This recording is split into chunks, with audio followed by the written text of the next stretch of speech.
So first up, Double Fine announces an online multiplayer pottery brawler called Kiln, and we got a trailer for all of you. Peace, peace, serenity, serenity, Serenity. creation. Serenity now. Insanity Now later. take that creation and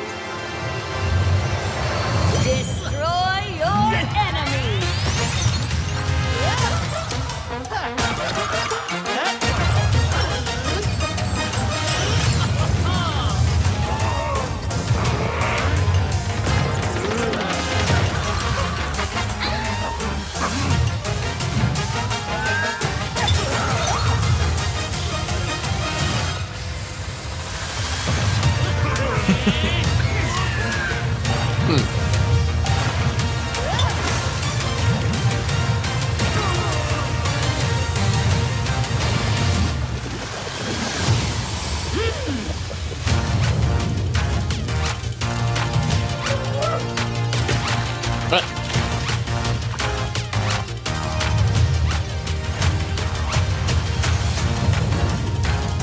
Meets the heart of the warrior.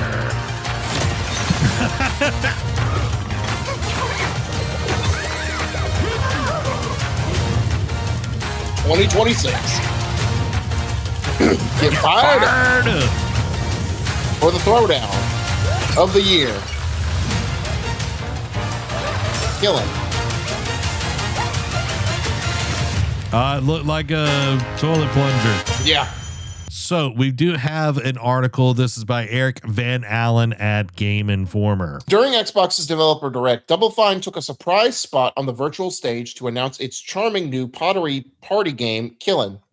Developed as part of Double Fine's internal game jam Amnesia Fortnite, Kiln is a multiplayer is a multiplayer party brawler where you build pots and destroy them.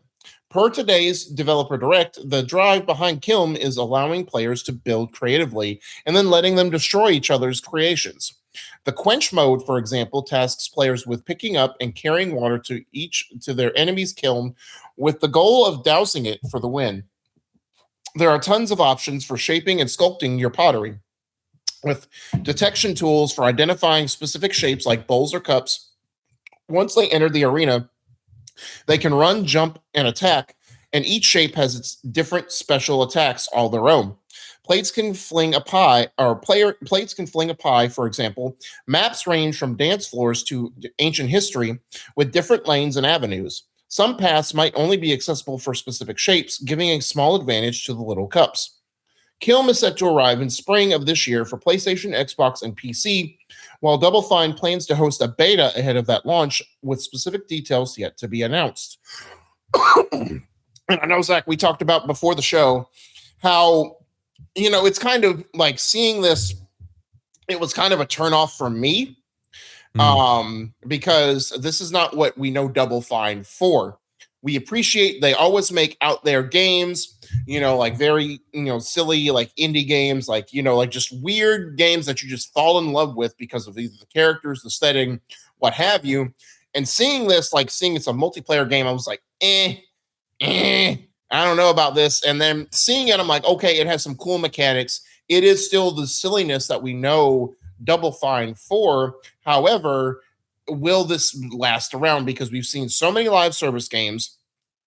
When I first read this article, like the headline, I'm just like, did Jim Ryan go to Double Fine? Like, what is this? Like, I don't want this, but seeing this, I have hopeful that now, again, will it take the world by storm? Who knows? But will it be a nice little niche game that, will like get some people playing and just like be fun party type of games? Yeah, I think it'll do its thing just because Double Fine has that magic to where something that we seem as weird and may not works for them.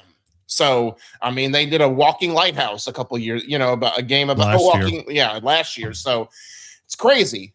What is your take on this? I think the way they announced this was very interesting. I love Tim Schafer. Tim Schafer is probably man. Yeah, like he just knows how to make interesting games. when they started showing this, I was like, I don't know about this. Yeah. Like, I was like, this is a very weird concept. And then as they explained it, I'm like, okay, like they were talking about like there's essentially two parts to this game. There's the creation side, and they were like, yeah, like you'll get into the creation side and you'll just keep wanting to create. You literally will just keep creating. But then there's the actual like multiplayer, and you can even like, I think they were saying like you can help each other create some stuff as well. Okay. But the multiplayer part where it feels a little bit like Smite, where you're going and attacking each other's base. The kiln is where you would fire pottery, which would harden it. That's the whole reason why it's called kiln. Gotcha. And so you're trying to douse those things, and the maps look really cool. They have some sponges on the maps, and if you throw water on the sponge, it'll block a lane, which will change kind of the dynamic and everything. But I like that it's like, okay, each shape, like if it's a vase, it's going to have these kind of powers. If it's a cup, it has a certain different power. If it's a pitcher, it has another power. If it's like a jug, it has it. I think that is a really, really cool thing. I just don't know if this has legs. Correct. The characters have legs because they're like, they have like spirits that take over them and everything. I just don't know how long it will go. Correct. But I think it is really cool that Double Fine is doing something like this. The Fortnite like amnesia thing that they're talking about. They do this every year where it's 2 weeks. They don't work on anything else. And everybody is pitching ideas for different games. That is awesome. Right. When you think about like all these developers, all like when they've got pressure up above them from publishers and everything, you got to deliver, you got to put out a game, you got to do this, money. And Tim Schafer has built a place where people feel heard and listened to, and their creativity, like every game you look at is so different at Double Fine. And I love that about that. So this one, it was some dude on the staff that came up with this idea and pitched it, and they're like, yeah, let's do it. And that's where this game came from. And it's like, okay, if this is just a more smaller, kind of game, and they're working on something bigger in the background, that's awesome. Like having these smaller experiences, the multiplayer thing, it's like we've seen games come and go. Brawlhalla, the one that was like wrestlers that Brawl Stars. Was it Brawl Stars? Something like that. Yeah. And then we had oh my God, Knockout City, which we loved. There's just been so many of these that have Brawlhalla. No, Brawlhalla is still going. Oh, okay. Yeah. But it's like we've seen these things. Yeah, it was Brawl Star. No, that's not it either. I don't know. It was the wrestler one that Fortnite people had made or whatever. Gotcha. We've seen these things as like, oh, these are really cool, and then they die. Yep. So I'm like, okay, because it's on Xbox Game Pass, it's going to be free for all those people. Will it have enough people? Like, I think this would be a great way to get, like, I would even put it out free for everybody. Let's just be honest. Exactly. I'd put it out free for everybody. And then if you want to buy in, what's cool is like, as you play more, you get experience points and you unlock things. So you can put like different, paint on your vases or whatever. You can have stickers that you unlock. Like, I'm not saying put microtransactions in there, but if you want to do something where it's completely free to play and then you have some cosmetics that you can sell or whatever to help support it, you can do that. But I think you just need to get this as many people's hands as possible to try to get people to play it. And I think kids are going to love this. And I like Amy said, this is for the pottery girlies. Yeah. Like, I think this will be a really fun game. Double Fine always has a really interesting game loop. And I think it'll be cool. It's just really kind of bizarre. Yeah. But they always do bizarre things, Derek. True. I was going to say, that's their shtick. So, I don't know. Again, looking at it from a game perspective, it's like, will it have, like you brought up, will it have the legs? But again, looking at it from what the studio perspective, it's like, this is Double Fine's MO. This is what they do. And again, Now, has all their games have been a hit? No. Like, I know Rad, that little roguelike game that they came out with there was like the first game they put out that was like post acquisition from Microsoft. And it's like, did that hit? No, I played it. It had cool concepts, but it just didn't resonate with pretty much for the massive audience. Yeah. But it's, Double Fine, again, it's like you miss 100% of the shots you don't take. And it's like, we are willing to, throw stuff at the wall and just see what sticks, but put our own spin on it to at least give it a chance to succeed. And they succeed with their games more often than not. So I feel like if any studio had a opportunity to try their hand at something that doesn't fit their MO, it's Double Fine. So again, will it be 10 out of 10, like take the world by storm? No, it will not do that. But will it have a chance to actually be talked about for like a couple weeks to like a month? Yeah, I think it will. I think this is great culture at a development studio to actually harness and develop and stoke their creativity each year.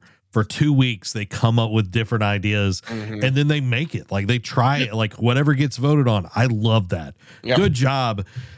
Good job, Tim. I am proud of you. A company promotes positive work creativity. That's unheard of. That's heinous. Yeah, crazy stuff.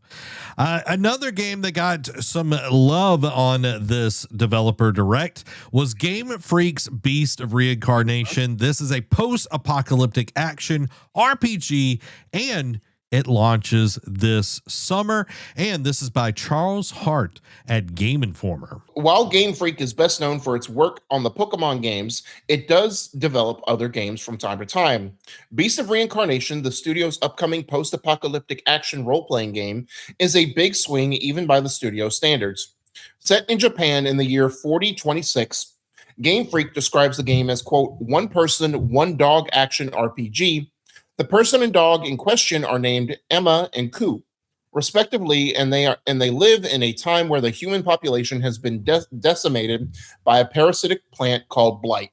Somehow, Emma is able to seal that blight within her body, so she's known as a sealer. Unfortunately, this is an ability people fear, causing her to live in isolation from the remains of society. After forming a bond with Ku, a magical white dog with a tail made of vines and branches, Emma is told by a hologram to defeat the titular Beast of Reincarnation to save the capital. To do so, she'll have to defeat Malefax, corrupt fusions of animals and blight. Extremely powerful Malefax, known as Nushi, are the bosses of this world. They can create blighted forests full of enemies and obstacles players will have to overcome before facing off against the deadly beasts. Emma is particularly suited to this task thanks to her ability to absorb and dispel blight, but also because of her trusty sword, magic abilities, and vine-like hair. Excuse me. Her sword is her main weapon in combat and can be upgraded with spirit stones to get special effects when she parries. She and Ku can also use blooming arts, powerful magic moves that slow time and allow them to harm or hinder foes. Each character also has a skill tree, and the abilities from one character impacts the others. The developers also hint that the two will unlock more powers and their bond deepens. Finally, Emma's hair can be used in various ways for platforming, like as a bridge that extends forward over gaps or as a long stilt-like extension of Emma's leg.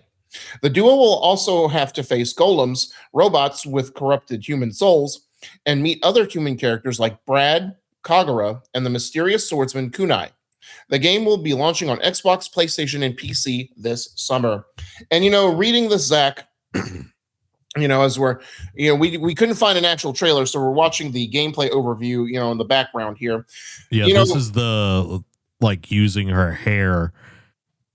Right. That looks so cool. I'm just saying, that looks so cool. In reading this, the first couple things that came to mind was okay, absorb the blight in her body. It's okay, this kind of sounds like Shadow of the Colossus a little bit. And then talking about how, she and her dog are going out to fear the blight and defeat these creatures. I'm oh, this sounds like Kena Bridge of Spirits to some extent, so a little bit, and so, but I don't know. What we're seeing here really looks cool. I know Game Freak, again, they mainly work on the Pokemon games. That's their bread and butter. But every once in a while, we get a game like this, and so far, I've been liking what I've been seeing of this game. Hearing about this sounds really cool. I definitely think I will give this a shot. Again, this is coming out this summer. It's just a different concept, and again, like having that dynamic again, because the dog seems like kind of Okami-ish as well. So I don't know. It's a melding pot of like different games from like when I read this article and like what we're seeing here. What's your take on this? It feels like Horizon and like the Jedi Survivor series kind of meshed together with some like Monster Hunter, Wild Hearts kind of stuff, which I'm all for. Like, I think the concept looks really cool. The characters do look intriguing. I think Game Freak putting this on PlayStation and Xbox and not coming to Switch or Switch 2, that is huge. It's actually going to run well, because that has been the problem with several of the recent Pokemon games, is that they've just not ran well. But from like just the preview of this, they're talking about like all the stuff that you can do. The game does look really good. It like the powers are interesting, and I love that as like you deepen the bond with Ku the wolf, that powers are going to unlock for you, which I think is a very awesome thing.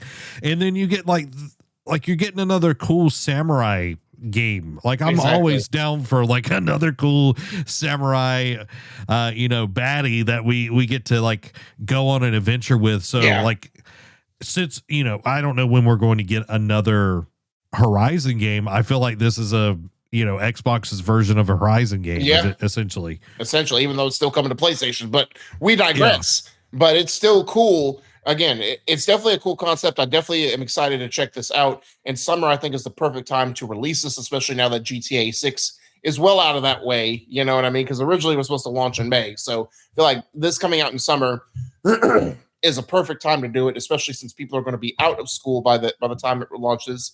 Can't wait to check out more of this in the coming months. Yeah, I'm excited, Derek. Now, let's talk about Forza Horizon 6. We finally get our first gameplay details, and we get a May launch date. There's a trailer, so let's check it out.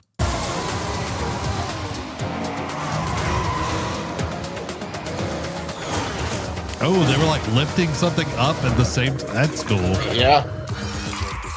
Japan awaits. Going through the snow like, oh, that's crazy. Oh, downtown Tokyo. Yeah. You always become a racing legend. That's always the goal, which is fine. Yeah, but you get to become a Japanese racing legend. Fair enough. May 19th is the release date, if you didn't catch that, which is confirmed because it was leaked last week that that was going to be the release date. So again, perfect time for it to come out. And my first thought was, I was like, are they going to do a nod at some point in that game to Tokyo Drift? Don't know. They don't have to. I hope they do. Yeah, I hope they do. So we'll see. But this article is by Marcus Stewart at Game Informer. Today's Direct kicked off with the first look at gameplay for Forza Horizon 6. We got a look at the game's cover cars, a breakdown of new customization features, and of course, a glimpse into how much fun driving across the game's rendition of Japan could be. The campaign sees players begin as a tourist who joins the Horizon Festival and climb the ranks, a departure from previous entries where the player is already a relative superstar. You'll still progress via the established wristband system, but Horizon 6 introduces a new method of progression called the Collection Journal. The Collection Journal is inspired by Japanese stamp collecting and lets players build a digital collection of mementos discovered while exploring. Players can take photos of murals, landmarks, and other scenic sites to save in the journal as well. Japan is the series' biggest map yet, Tokyo alone is the largest city in the series, featuring multiple districts for players to cruise through and recognizable sites such as Shibuya Crossing. Oh boy. Tokyo Tower and Ginkgo Avenue. Playground Games is also striving to accurately represent topographical details from various countrysides to mountains and city streets to add as much authenticity and to the experience as possible. Seasons also return, shifting the environment from winter to spring and beyond. Of course, Japanese car culture will be represented in a major way. Cars have more customization options and a fully overhauled roster for improved balancing. More cars will be available at launch than ever before, and new aftermarket cars include rare or unique vehicles to unlock at a bargain. Playground also revealed Horizon 6 cover cars, the 2025 GR GT prototype, and the 2025 Toyota Land Cruiser. Players can now build custom structures from any location, and building is now fully multiplayer, allowing friends to concoct creations together. In addition to unlocking player houses or vehicle storage and fast travel, you'll also unlock a new destination called the Estate.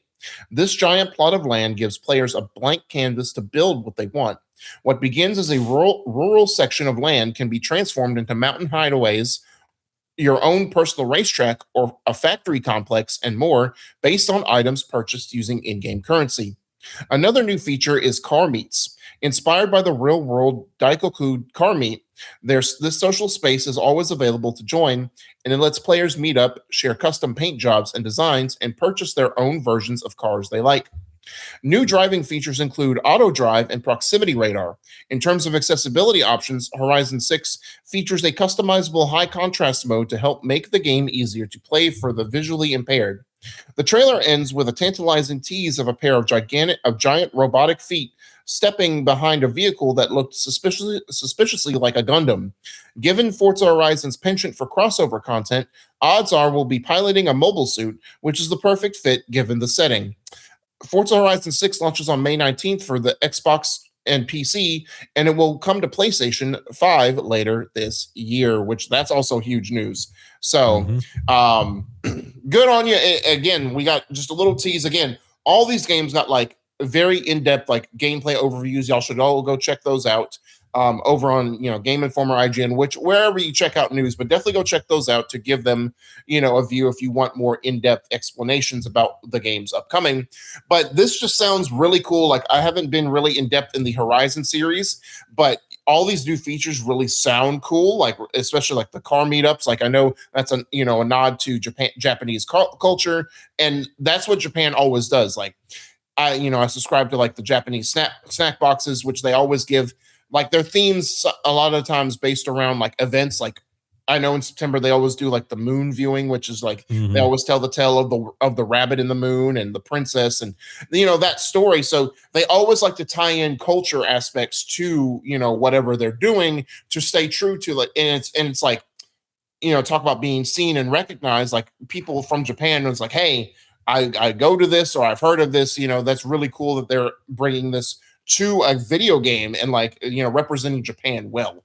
And again, like I think they introduced this in Forza Horizon 4 with season changes, or maybe so it's cool that they're keeping that feature, because I feel like it's just so cool. Like it adds different elements, pun intended, to how you drive, like the traction you need to give, like the just like tinker with your cars and tune them appropriately for the weathers that you're going to encounter. Zach, what is your take on all this? I love the amount of effort that Playground has went to for this game, because they're also developing another game at the same time with a different team. But hearing all of this and seeing all the cultural aspects, like one thing that I love is the stamp collecting. That's one thing. Like, you go to different shrines and everything, and there's stamps that you put on, like, and there's even some where they're more complex, like at different like events, where you literally stack the stamps and like all the colors make a different, like a bigger picture. So I love that you're able to do that, and then taking pictures go into your journal as well. So they're really bringing the culture alive, and they were even talking about about like they went and scanned, like they were talking about scanning different cliff sides and then like fields and vegetation, like people like growing crops. They went and scanned that to like make sure like they were representing like the agricultural side of things. And I just love, and like they even went to, they were like, when the sakura blooms, they like went out and filmed like cars going through that, and like how the leaves would like interact with like the car when they would go over them and everything. So like they have like the physics of like how a sakura leaf will like float when a car goes past it and everything like that. Those little details like that I'm sold for. I'm like I said over on Substack and Patreon today, I did a little quick kind of thought on this. Is the amount of detail in here is awesome. And I haven't played a racing game since like Gran Turismo 2, like really like, well, okay, let me go back. I played the Underground series and Carbon, but I haven't really like super gotten into the any racing game in a very, very long time. This one, I probably will get Game Pass just to try out and experience. And, you know, hopefully I don't run into Sukuna, you know, anytime while I'm in Japan or anything like that. You are not allowed to drive until I tell you to. I'm like, while throwing them, you know, it's crazy. But like the game looks amazing and I'm excited for this. Great job, Playground. And like, hey, you know, May is sooner here than we think. I know. Yeah. We'll wake up next week and it'll be May. So yeah. Oh my God. Yeah, we're almost done with January, which is crazy. I know. So let's talk about the last game, and that is the new Fable that is arriving in autumn of this year. We do have a little trailer for everybody, so let's check it out.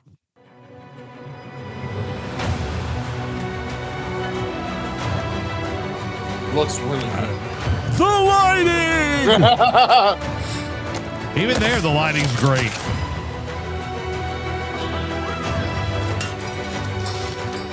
I'm glad they brought back forging. Fancy a day?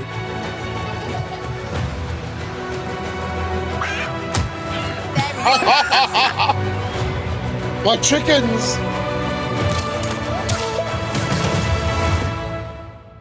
So, of course, you can go and watch the full breakdown that they talk about, but we're going to cover a lot of that. And this article is by Kyle Hillard at Game Informer. Developer Playground Games, which is primarily known for the Forza Horizon series, finally lifted the curtain today in a big way for its upcoming Fable, a game that was originally officially teased back in 2017.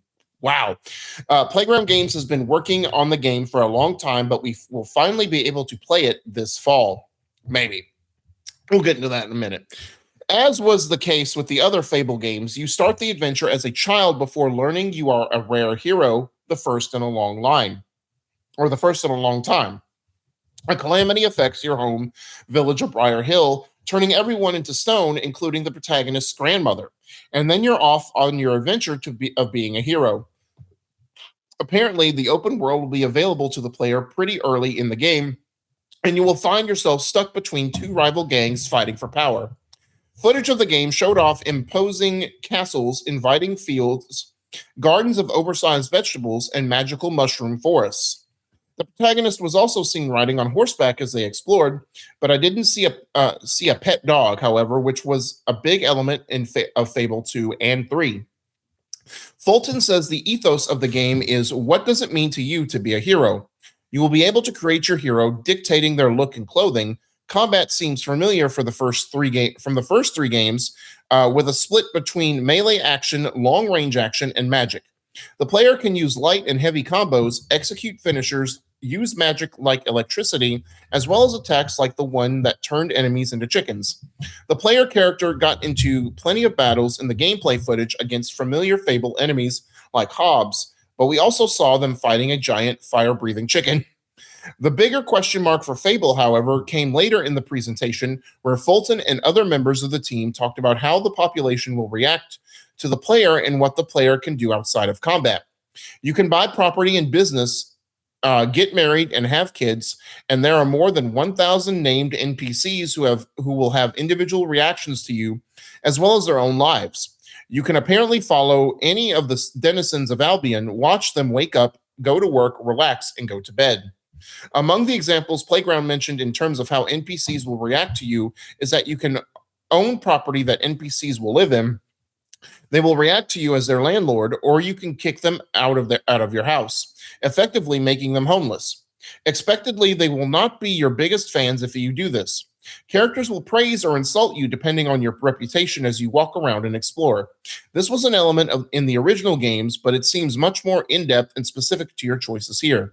And speaking of choices, Playground highlighted the idea of your choice changes the world. Your choices change the world, where some of the decisions you make will make radical changes to the environment of the game. An early example offered is related to the giant scene in previous trailers, played by British comedian Richard Iode. You can choose to spare or kill Iode's character, and if you choose the latter, his massive corpse will remain in the environment for the rest of the game, serving as an undeniable landmark that will affect property prices nearby. So, Zach, it looks very promising. I know the concept art of the open world got leaked a couple days ago, but seeing this and seeing how far it's advanced from the early Xbox 360 days, and seeing how they stay true to form, because I remember that being a big thing where you can do just whatever you kind of want and just create your own humor environments, or be hated or loved, have a morality system, and then keeping with oh, we're going to turn you to chickens and then kick you across the field, punch you like a football. Obviously there's no dog. I know that was I know you tell the story all the time in Fable 2, how, it's someone did, it was John Wick moment. It's someone did your dog, away with you, essentially. Killed the whole town. Yeah. So what is your take on this? Do you think Playground is doing it justice? And do you think that this will hit the mark for people who have been wanting a new entry into Fable for a very long time? I think so, because one of the things that was stated in the developer direct is that everyone that is working on this project is, one, a Fable fan, and two, has wanted the series to come back. Because I remember when they mentioned this was several years ago, before this one even got announced, we were going to get Fable Legends or something like that. It was going to be an asymmetric. Yeah, it was an asymmetric multiplayer game, and everybody was like, "Why are we getting this? This is not what Fable is."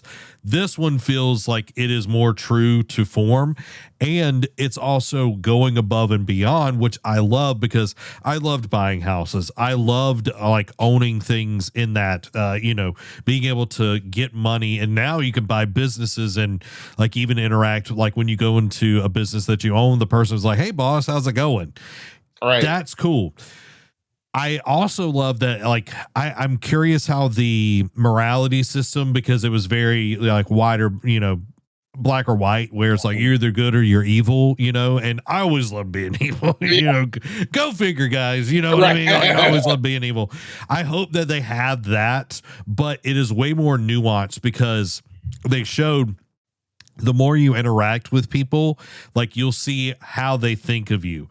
Someone would, one dude was dressed in real finery and everything, and he owns a few different businesses, and the person that he was talking to thought he was a pompous rich dude. Where other people, when he was walking by them, it was "Hey, how you doing?" And they were excited to see you. Right. So it's not just "Oh, he's bad, everybody's going to fear you." It's, or, that sort of deal, or you're all good. It's each person is going to have a different opinion from the way you interact with them, the way that your decisions have affected them and their family and everything, which I really love. And I love that we have 1,000 NPCs that are named, that have their own jobs, their own activities they'd like to do. And that is going to be really cool, going throughout the entire game and all the different locations that they've brought back. I think is going to be cool. And plus the new places we're going to see. Right. Combat looks great on this, and like being able to affect the world, I think is going to be an even bigger added element, because you could do things that affected the world, but it didn't change anything graphically. And I know that's not necessarily a new thing within gaming, but I do think it's a cool thing that we're going to see, like with, Richard Ayoade's like body, like if you kill him, the body's there, it's going to affect prices or whatever on the real estate around there. I think that's cool. Like I want to see all the different elements on there, because man, I have loved Fable since Fable 1, and I cannot wait to play this one.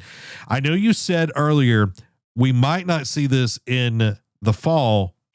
Why did you mean that? It's just the timing. I mean, now I know Xbox has a since they've done these developer directs, they've had a track record of, if they show it in this direct, it's going to hit this year. And so far, I think it's been like close to 100%. And they feel like one game got like delayed or whatever, but pretty much it's close to 100% hit rate. But something in me just says that, especially with games that we've waited so long for, and like, I just feel like it's not going to hit the mark, especially if it's like, to kind of bury the lead. It's we kind of buried the lead, but it's coming out this fall, this autumn.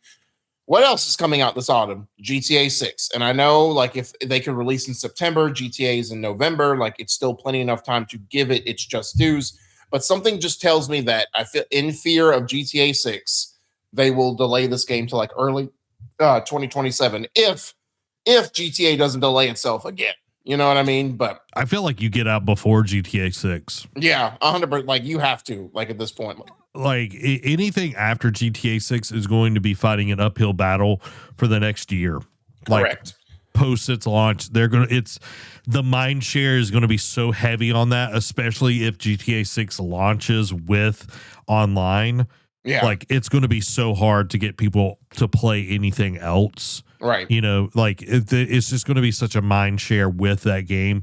So I say, because we're getting Forza in May, we're getting Beast of Reincarnation sometime in the summer, probably July. I would say late June, early July, somewhere around there. So like late August, early September, put out Fable. Get, September, October, all the way up to the launch of GTA and be done with it. Like you gotta grab it. You gotta take the shot. And the way they showed this game off today, I feel pretty confident.